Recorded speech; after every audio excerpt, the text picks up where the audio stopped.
Пустые глыбы, рухнувшие фризы, карнизов ряд, развалины, руины, те камни, ах, седые, это ль все? Все, что от славы, все, что от колосса, оставили часы судьбе и мне. Валерий Брюсов. Обычный крошечный городок на Балканах, как и сотни других точно таких же. Вроде ничем не примечателен. Жарко, чисто, спокойно, уютно играют дети. Но когда-то именно здесь стояли римские легионы. Здесь вершилась история.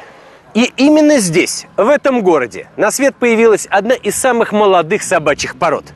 Мы в Сербии, в городе Сремска Митровица. Здравствуйте, это программа «Планета собак».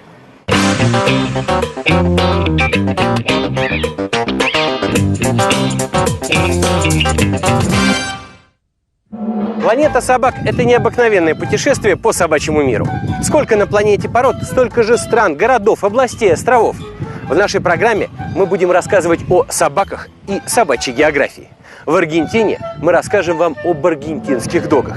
В Португалии – о португальских мастифах. В Италии – о кане корсо. Но сегодня мы в Сербии, и рассказ наш будет о сербских защитных собаках. Наверное, это трудно объяснить, но нигде в мире мне не дышалось так, как на Балканах, а в Сербии особенно. И вроде бы воздух как воздух, но все равно какой-то особенный, родной, как в детстве. И река как река, но есть что-то пьянящее и в ее имени – Савва. И в этом течении, и в лодочках, которые покачиваются на волнах. А если умыться водой из святого источника, можно вспомнить даже то, чего с тобой никогда не было. Она пахнет тиной, озером, рекой. Но этот запах почему-то не отталкивает, а наоборот успокаивает. Вот я и нашел эту улицу доктора Не бойся Малетича. Вообще, город Срemska Mitrovica даже по сербским меркам небольшой, но улиц Малетича здесь целых 3.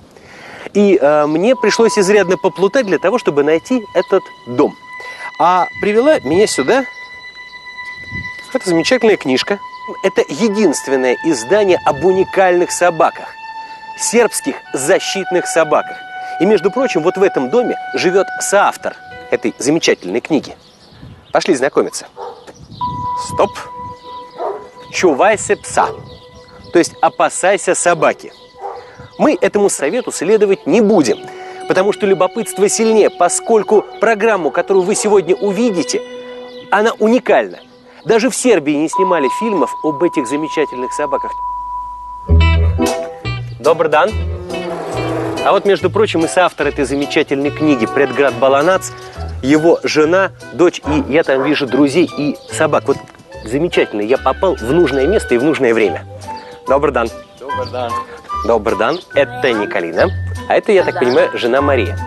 Предград является автором этой книги. Мои познания в сербском невелики, но я постарался ее изучить, и я так понимаю, что меня ждет множество открытий сегодня. Ну что, покажете мне своих собак? Изволите.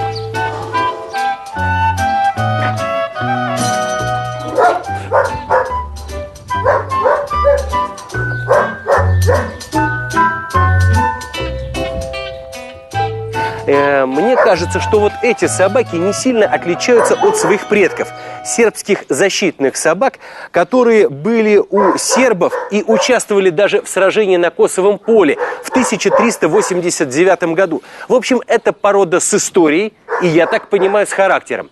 Мне сейчас предстоит познакомиться с этими собаками, но меня предупредили, что здесь не все так просто. Вылизывать сразу эти собаки меня не будут. С ними нужно познакомиться, подружиться, войти в доверие, и я надеюсь, мне это удастся. По крайней мере, мои сербские друзья мне, я думаю, что помогут.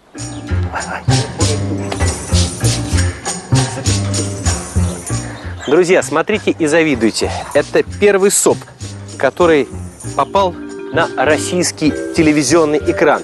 А я так понимаю, что первый российский кинолог, который сейчас будет знакомиться с этими замечательными собаками.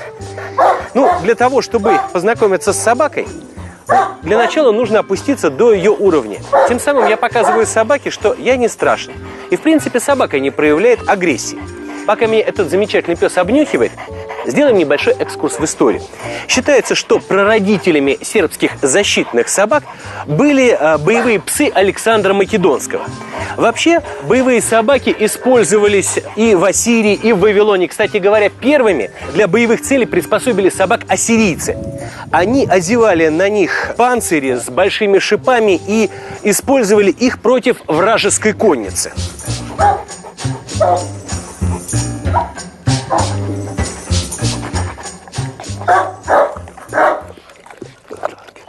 Кажется, мы почти подружились. Этого славного пса зовут Арес. Насколько я помню, что этот бог имел какое-то отношение к военным действиям и вообще был не очень дружелюбный, но пока, если честно, ты не оправдываешь свои клички, да. Ты прекрасный, добрый пес, который очень контактный, очень милый, очень радушный. Наверное, до тех пор, пока я не перешел какую-то грань. Но пока мне этого не показывают.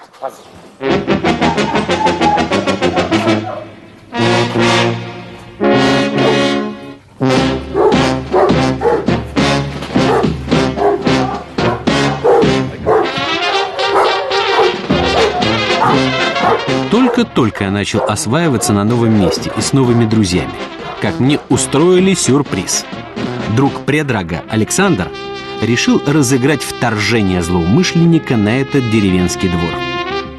А сербский охранный пес, или как его здесь называют, СОП, должен был защитить свою территорию. Честно говоря, охраняет он свою будку и часть двора как-то не очень отважно.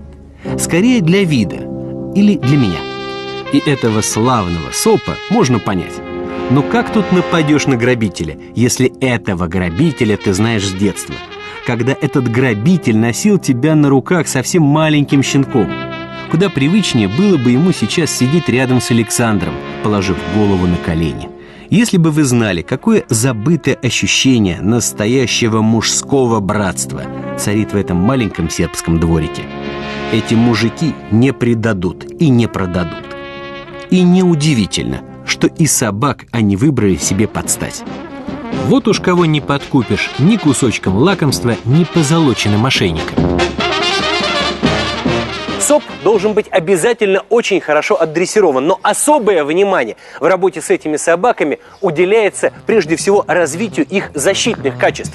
Все-таки название «сербская защитная собака» обязывает.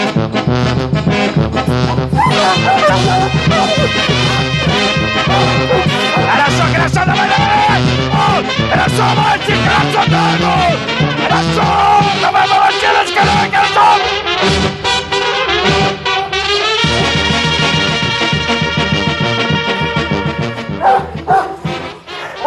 СОПов отличает огромная физическая сила, выносливость и, как специалисты говорят, железная хватка. Ну что я могу сказать? Не нужно совать руки туда, куда не нужно. Эта палочка называется стек. Ей я буду имитировать удар, а собака не должна будет бояться имитации этих ударов. Непростое упражнение, но я думаю, что этот парень с этим справится. Меня кусали ротвейлеры в Ротвейле, фландрийские бовье во Фландрии, доберманы на родине Людвига Добермана. Но с такой серьезной собакой я сталкиваюсь впервые. Ох, если бы вы знали, дорогие телезрители, сколько времени я провел когда-то в шкуре так называемого фигуранта. Сколько лет прошло с тех пор, а навыков я не утратил.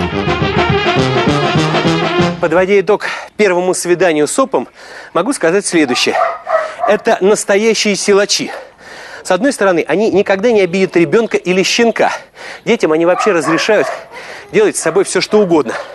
Но незваному гостю придется туго. Эти собаки полностью оправдывают свое название. Помните, как их называют в Сербии? Сербский обрамбени пас.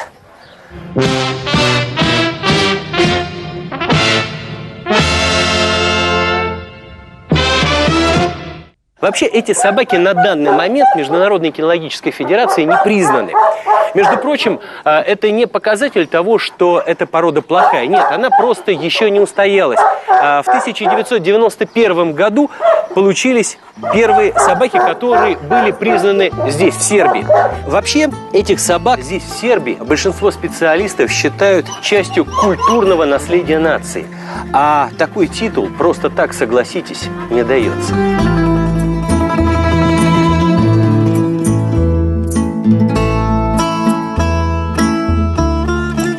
Все, остаюсь здесь.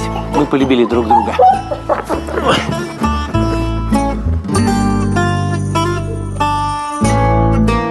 Я уснул, и мне приснился удивительный сон. Как будто я брожу по древнеримскому городу, а совсем неподалеку гуляют римские воины со своими древними молосами. А потом я понял, что это был не сон. Просто явь неожиданно стала походить на сновидение. Когда-то давным-давно на этом месте стоял древнеримский город Сирми или Сирмиум. Его значение в истории поздней античности было настолько велико, что римский историк и писатель Аммиан Марцелин назвал этот город преславной матерью городов. Кстати, в этом городе любил проводить время римский император Марк Аврелий, тот самый, что сказал: «Совершенство характера в том, чтобы каждый день проживать как последний». А сегодня весь современный город помещается в границах античного ипподрома. Но дух древнего города, кажется, жив и поныне.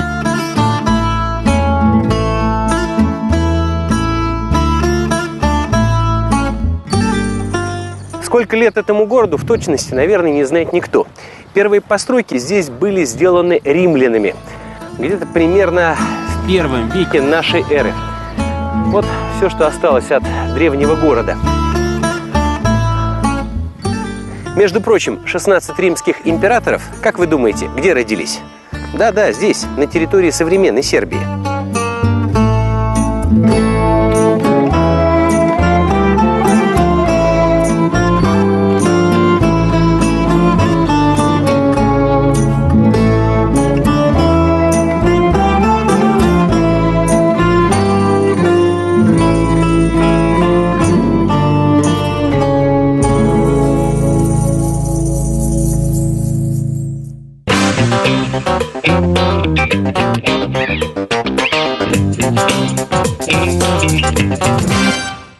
В Сербии, как и во всем цивилизованном мире, действуют правила по содержанию домашних животных. Во всей Европе, в принципе, они носят, с одной стороны, такой рекомендательный характер, но есть и законы, которые соблюдаются неукоснительно. К рекомендательному характеру относятся уложения, которые приписывает в центре городов в Сербии ходить с крупными собаками в наморднике. Но, в принципе, решает все сам хозяин, потому что он отвечает за свое животное. И Предрак вот сейчас решил не искушать судьбу и одеть на свою собаку намордник. Это не значит, что она кого-то укусит. Ну так, на всякий случай, так решил хозяин. Так странно. Там, где, быть может, ступала нога самого императора Марка Аврелия, теперь такая простая и счастливая жизнь. Цветут розы, пахнет липами. И о недавней войне никто не вспоминает, но все о ней помнят.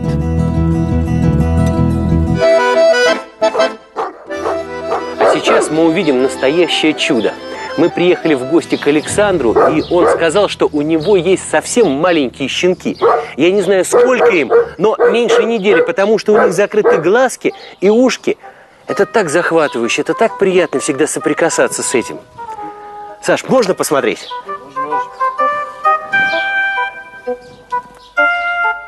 Ой! Мы не обидим твоих детей, мы не обидим. Мама, между прочим, очень серьезная. Меня предупредили, чтобы я даже к вольеру не подходил. Ой! Ну, здравствуйте. Здравствуйте. Вот видно на примере щенков, что у этой собаки где-то недалеко в роду, совсем недалеко, были неаполитанские мастифы. Посмотрите на серебряный окрас этих щенков. Окрас, может быть, конечно, они потом изменят. Но вот этот вот первоначальный такой вот пушок, он говорит о многом. Друзья мои, я желаю вам, чтобы вы уже были приняты в Международную кинологическую федерацию, чтобы вы прожили долгую и счастливую жизнь, радовали своих хозяев, и чтобы когда-нибудь у вас тоже появились такие же очаровательные щенки. Ну и давай, ты иди сюда, давай, вот так. Здорово. Саш, спасибо вам, вы подарили мне праздник.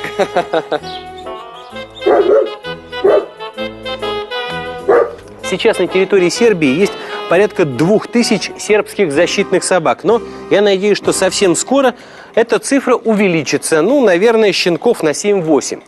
В среднем сербские защитные собаки приносят около 12 щенков. Но есть случай, между прочим, он произошел в питомнике Александра. Сука принесла, вы не поверите, 22 щенка.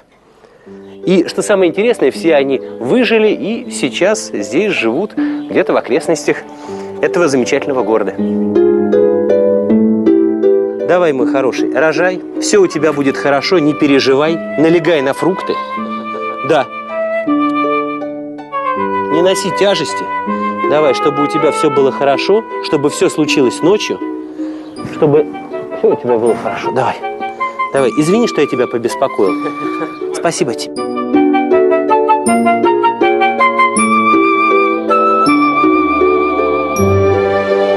Есть страны, в которых куда ни направишь взгляд, всюду красиво. Вот Сербия – одна из таких.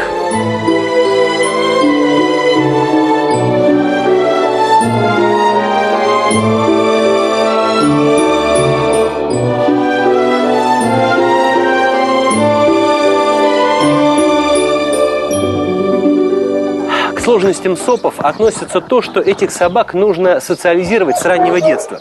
Им нужно как можно больше показывать посторонних людей, различных ситуаций, кошек, других собак, детей. Тогда это будут замечательные, умные и преданные охранники. В противном случае они могут превратиться в сумасшедших параноиков, и тогда собака станет головной болью для хозяина. В любом случае, со щенком СОПа нужно очень много заниматься. Это собаки с очень гибкими мозгами. Они привыкли выполнять все команды хозяина. Но нужно учитывать, что СОП руководствуется одним золотым правилом. Не знаешь, что делать – укуси. Именно для этого выводились эти собаки. Это не плюс и не минус. Это свойство. Люди всегда хотели защищаться с помощью собак. И сербы исключением не являются. Это очень серьезная собака. Их иногда называют неправильно – сербская бойцовая собака. Вообще определения бойцового, дорогие друзья, нету в кинологии. Как правило, собаки выводились или для охоты, или для охраны. Единственная собака, которая выводилась для боев с себе подобными, это американский питбуль-терьер. Все остальные собаки были или охранные, или скотогонные, или охотничьи. Я начал говорить, что сербская защитная собака – это очень серьезный зверь. И общий курс дрессировки, общее послушание для этих собак не просто желательно, а обязательно. Они должны уметь подчиняться человеку. Это точно такой же навык. Хозяин должен уметь подчинить себе собаку. И в этом, между прочим, нету ничего зазорного. А собака должна научиться подчиняться. Иногда в некоторых справочниках по кинологии мне приходится читать следующие строки, что эту собаку ни в коем случае нельзя к чему-либо принуждать. Но я считаю, что это неправильно. Идти на поводу у собаки всегда нельзя, потому что сейчас она хочет подобрать какую-то гадость с земли, а через минуту ее гены подсказывают, что именно здесь, в этой ситуации, нужно проявить свои охранные качества. А на самом деле охранные качества здесь проявлять нельзя. Я сейчас нахожусь рядом с очень серьезной собакой. Вот ее конура, вот ее цепь, вот ее дом. Она охраняет этот двор, но я могу спокойно находиться рядом с ней. Во-первых, хозяин объяснил собаке, что меня трогать не нужно. И, между прочим, это тоже один из элементов общего послушания. Во-вторых, хозяин сейчас стоит в 2 метрах от меня и контролирует ситуацию. Меня предупредили, что не нужно делать резких движений, не нужно приближаться к этой собаке, но я считаю, что это и неправильно. Докучать беззащитному псу своим вниманием. В конце концов, много журналистов на свете, а вот СОПов совсем мало.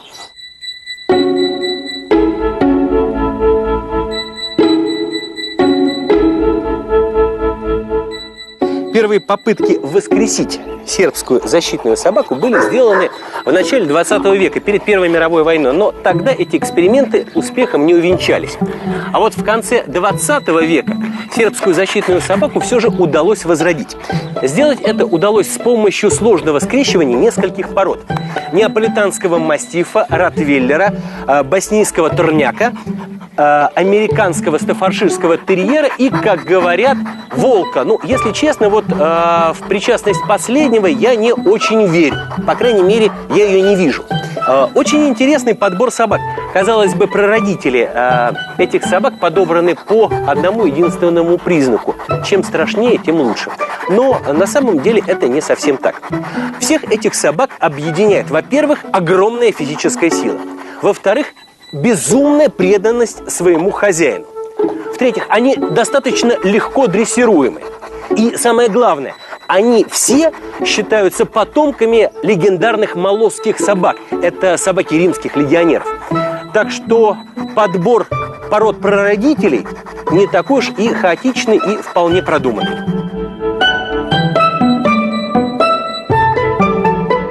А создал современных СОПов замечательный человек.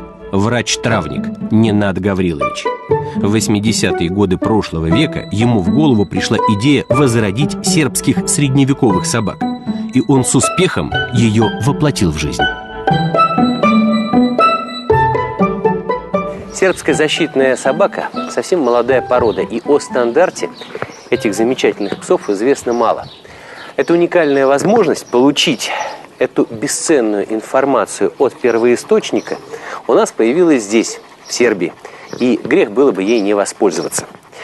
О стандарте этих прекрасных собак нам расскажет соавтор той самой книги о СОПах Предраг Баланац. Сербская защитная собака относится к разряду больших собак. Их вес варьируется в пределах от 50 до 70 килограмм. Рост сук составляет 60-70 сантиметров. У кобелей рост в холке 65-75 сантиметров. Учитывая такую массу, эта собака очень подвижная. Она очень привязана к своему хозяину и его семье. Переход от лба к морде сглажен. Ухо обязательно треугольной формы. Оно должно лежать низко. Желательно, чтобы собака песочного окраса имела черную маску на морде. Но все-таки нужно признать, что форма и экстерьер этих собак стоят на втором месте. На первом – это характер. Так что, дорогие любители экзотических пород, приезжайте в Сербию, берите на вооружение сербскую защитную собаку, и будет вам счастье и спокойствие. Единственное, что нужно помнить, здесь они стоят относительно недорого, но если вы будете покупать этих собак в странах бывшей Югославии, то есть в Хорватии, в Словении, учтите, это обойдется вам очень-очень недешево. Я в нашей программе никогда не говорю, сколько стоит собака. Считайте, что это мое чудачество или предрассудок. Потому что те люди, которые учили меня в свое время обращаться, любить, понимать собак и дрессировать собак, никогда не говорили, сколько стоит собака. Даже если раньше вы приходили на птичий рынок, который когда-то был на Калитниковке в Москве, никогда не говорили, сколько стоит ваша собака. Была обтекаемая форма, сколько вы за нее хотите. И, между прочим, деньги никогда не отдавали при собаке или при щенке, или отходили в сторону, или как-то закрывали в момент передачи купюр. Собака не должна видеть, как ее продают. И я считаю, что это правильно, потому что друга нельзя продать или купить. И об этом нужно помнить.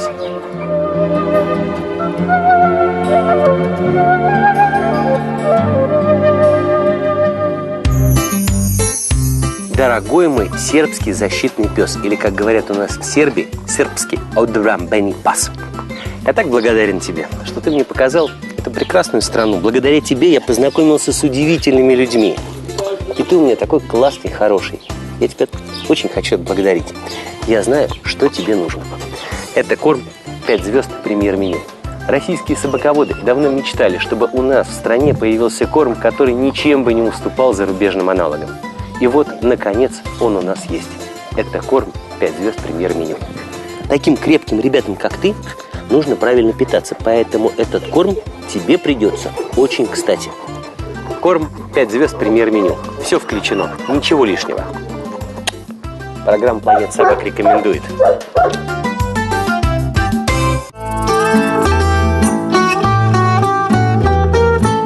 Мы прощаемся с Сербией, с городом Срemska Mitrovica. Мы прощаемся с нашими новыми друзьями и с этими замечательными собаками. Вы знаете, я сегодня видел чудо, и это чудо называется сербская защитная собака.